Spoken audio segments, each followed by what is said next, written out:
Guys, madam గారు tiffin అయితే ఇచ్చేసారండి. చాలా చక్కగా సొరకాయ సబ్జీ చేశారండి. నిమ్మకాయ బద్ద, చపాతి, దానిమ్మ విత్తనాలు కూడా ఒలిచి పెట్టేశారండి. బాగుంటుందండి, తిని చూద్దాం.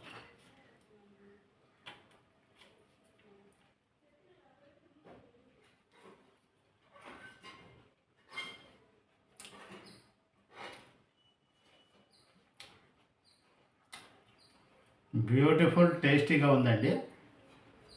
ముఖ్యంగా సొరకాయ తినడం అనేది ఆరోగ్యానికి చాలా మంచిదండి. సొరకాయ హెల్తీగా ఉంటుంది. తీగా వెళ్ళే ఏ చెట్టు అయినా కాయ తినండి, చాలా బాగుంటుందండి. మంచిది, ఆరోగ్యంగా ఉంటుందండి.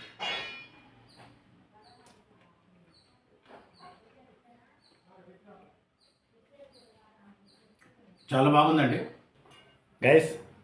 సొరకాయ సబ్జీ చపాతీ అయితే తిన్నానండి. చాలా బాగుంది,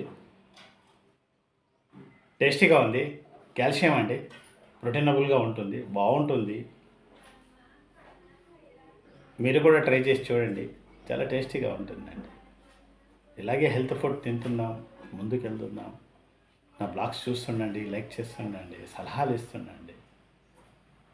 థ్యాంక్ యూ అండి. మీ భాష.